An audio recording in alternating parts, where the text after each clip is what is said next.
सबको मेरा नमस्कार। मेरा नाम है पंजा पटनायक। सबसे पहले हम बहुत से वीडियो पढ़ चुके हैं, तो आज हम पढ़ेंगे उपसर्ग क्या है। चलो हम शुरू करते हैं। उपसर्ग क्या है? तो उपसर्ग से पहले क्या है? शब्द रचना, मतलब वो कहाँ से पैदा हुआ मालूम होना चाहिए ना। तो सबसे क्या है?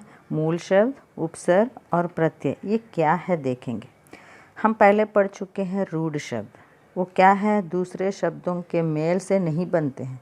रूढ़ शब्द वे हैं जो दूसरे शब्दों के मेल से नहीं बनते। जैसे नाक है, इसका टुकड़ा करेंगे, ना का अर्थ नहीं रहेगा, ना का अर्थ। तो ये क्या है? रूढ़ शब्द हैं। वैसे ही कान, मुंह, पेट आदि, ठीक है। इन शब्दों के खंड सार्थक, वही मीनिंग नहीं होते हैं। ये इसे ही हम क्या कहते हैं? मूल शब्द कहते हैं, ठीक है। अब है यौगिक शब्दों की रचना। यौगिक शब्द किसे कहते हैं? हम दो प्रकार से होते हैं ये यौगिक। शब्दांश के मेल से और शब्दों के मेल से बनते हैं। इस शब्दांश जो है दो प्रकार के हैं, एक है उपसर्ग, दूसरा है प्रत्यय, ठीक है। तो सबसे पहले आज हम इस वीडियो में उपसर्ग के बारे में पढ़ेंगे। तो उपसर्ग के उपसर्ग उस शब्दांश या अव्यय को कहते हैं जो किसी शब्द के पहले आकर, मतलब शब्द के पहले आकर उसका विशेष अर्थ प्रकट करता है, मीनिंग बदल देता है। यह दो शब्द उप और सर्ग के योग से बनता है। उप का अर्थ क्या होता है? समीप या निकट या पास, ओके। और सर्ग का अर्थ क्या है? सृष्टि करना, पैदा करना, ओके। इसको दूसरे शब्दों में भी ऐसा बोल सकते हैं कि उपसर्ग का अर्थ पास में बैठकर दूसरा नया अर्थ वाला शब्द बनाता है। या इसे ऐसा भी कह सकते हैं, उपसर्ग वह शब्दांश है जो किसी शब्द के पूर्व यानी आगे जोड़ा जाता है। मतलब शब्दांश मूल शब्द के आगे जुड़ता है, मतलब शब्दांश पहले आएगा बाद में मूल शब्द। जैसे प्रा प्लस हार, प्रा जो है शब्दांश है, हार जो है मूल शब्द। तो ऐसे ही प्रहार, अभिमान, परिभ्रमण, ये सभी इसके उदाहरण हैं। अब इसके बारे में डिटेल से पढ़ेंगे, उपसर्ग के बारे में। हिंदी में जो उपसर्ग मिलते हैं वे संस्कृत, हिंदी, उर्दू भाषा के ही हैं, ओके। संस्कृत के उपसर्ग जो हैं 19 हैं। हिंदी के उपसर्ग क्या है? 10 हैं। उर्दू के उपसर्ग कितने हैं? 12 हैं। जो अर्थ सहित जानेंगे, एक एक का अर्थ सहित हम जानेंगे।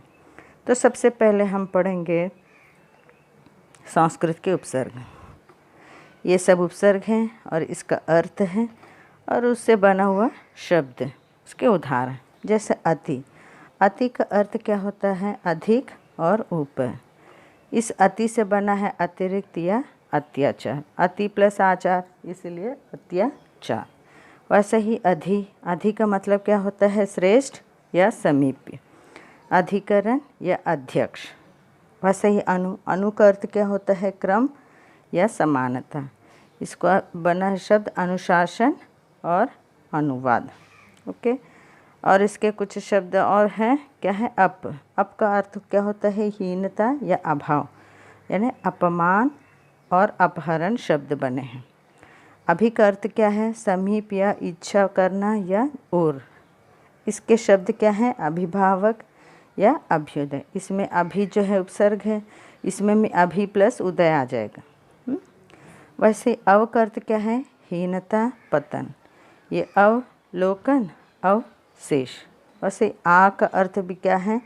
सीमा, कमी और विपरीत। आ जो है उपसर्ग है, आगमन, आजन, है ना। वैसे ही उत या उदाता है, जिसका अर्थ क्या है? ऊपर, उत्तम, उत प्लस तम, ओके, उद्गम, ऐसा आएगा। उप का अर्थ क्या है? गौण, निकटता या सहायक। अब इससे बने शब्द क्या है? उपकूल, उपवन। वैसे दुर या दुष्ट का अर्थ क्या है? बुरा, कठिन या दुष्ट, ठीक है। तो इससे बना है दुर्लभ, दुस्शासन, ओके। नी का अर्थ क्या है? भीतर, नीचे, अतिरिक्त। तो इसके से बना शब्द क्या है? नि से निदर्शन, निदान। वैसा ही निर या निस, जिसका अर्थ क्या होता है? बाहर, निषेध या रहित। इस नि से बना शब्द क्या है? निर्दोष, निश्चल। ओके। वैसे ही परा, परा का अर्थ क्या है? उल्टा या नाश। इसके से बना शब्द क्या है? पराजय, पराक्रम, परामर्श। ठीक है। अब परि का अर्थ क्या है? आसपास या पूर्ण होगा। तो इससे बने शब्द क्या है? परिक्रम, परिपूर्ण, परिणाम। प्रा का भी अर्थ है अधिक, आगे और यश। ये प्रा शब्दांश से बना शब्द क्या है? प्रकाश, प्रत्येक, प्रताप। अब प्रति से क्या है? प्रति का अर्थ क्या है? विरोध, प्रत्येक और बराबरी। और इस प्रति उपसर्ग से बने शब्द क्या हैं? प्रतिकूल, प्रतिक्षण। वैसा ही वी का अर्थ क्या है? भिन्नता, विशेषता। ओके। अब वी उपसर्ग से बने शब्द क्या हैं? विज्ञान, विराम, विमुख। ओके। और क्या है इसमें? सम, सम। इसका अर्थ क्या होता है? पूर्णता या संयोग। इस सम से मिला क्या है? संकल्प, संहार, सम्मेलन। ओके। सु जो है, सु का अर्थ क्या है? सुंदर, सुखी, अच्छा। इस सु उपसर्ग से बना शब्द क्या है? सुकर्म, सुवास, स्वागत। सु प्लस आगत आता है स्वागत, इसीलिए सु जो है उपसर्ग है। अब हम संस्कृत के उपसर्ग देखे हैं, अब हम देखेंगे हिंदी के उपसर्ग क्या क्या है। जिस आ या अन, जिसका अर्थ क्या है? निषेध या विपरीत। तो आ या अन से उपसर्ग से बने शब्द क्या हैं? अनपढ़, अनमोल, अनमोल, अलग, अमोल भी बोलते हैं, अमूल्य, अमोल भी बोलते हैं, अनमोल भी बोलते हैं, अनपढ़ बोलते हैं, अलग बोलते हैं। ठीक है। अध मतलब आधा, अधमरा, अधजल बोलते हैं। उन का मतलब है एक कम, मतलब एक कम को हम उन बोलते हैं। जैसे 29 यानी 30 में एक कम यानी 29, है ना। वैसे ही 49। और है औ या अव, जिसका अर्थ होता है हीनता या निषेध। अवगुण, औकात, ये जो है इस उपसर्ग से बने शब्द हैं। वैसे दू का मतलब ही बुरा होता है।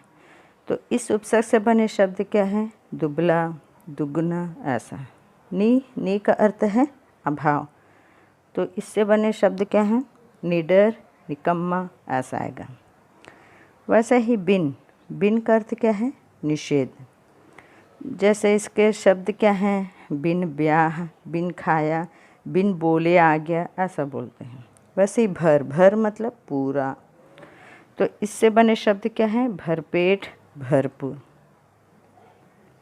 उसके बाद आता है कु या का, जिसका अर्थ क्या है? बुरा। कुपात्र मतलब उसका पात्र जो है अच्छा नहीं है।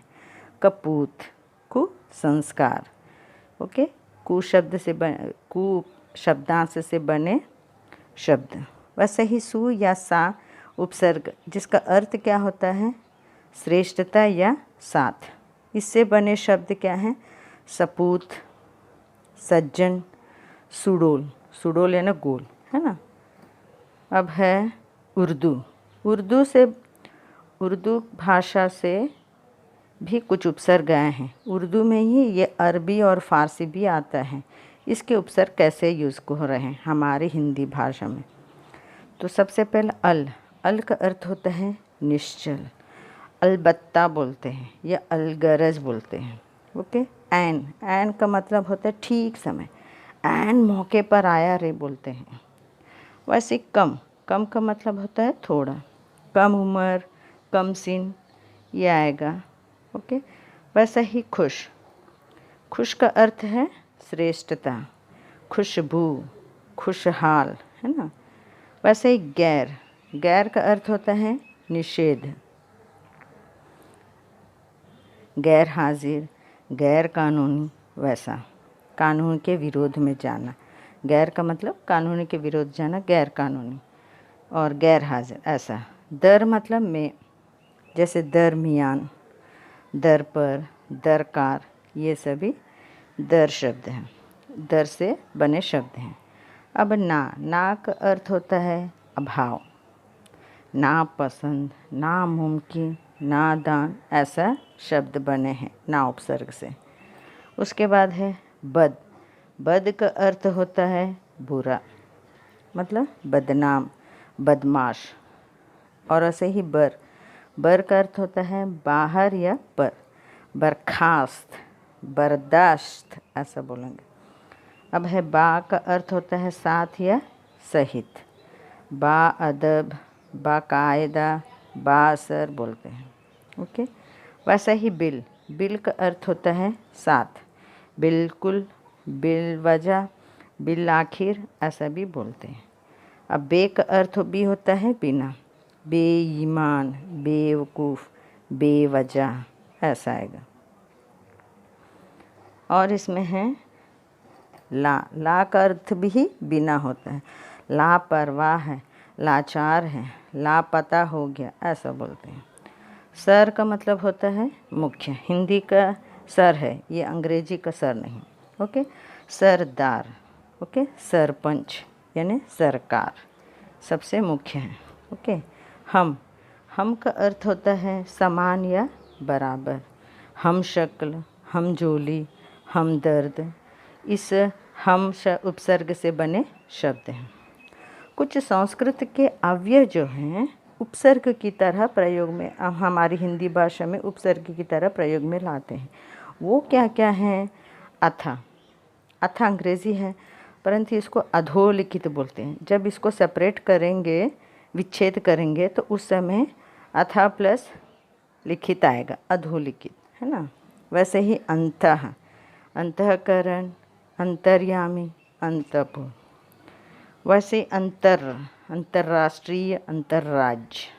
वैसे ही अलम में भी आएगा अलंकरण, अलंकार। चिरंजीवी, चिरायु, चिरकाल। वैसे ही सत्कर्म, सज्जन, सत्य प्लस सज्जन आता है ना, वैसे। सहचर, सहमत। पुनराभ्यास, पुनर्विचार। पुरातन, पुरातत्व। ये सब संस्कृत के अव्यय हैं जो हमारे हिंदी में उपसर्ग की तरह कार्य करते हैं। बहिर्गम, बहिर्मुखी। ओके।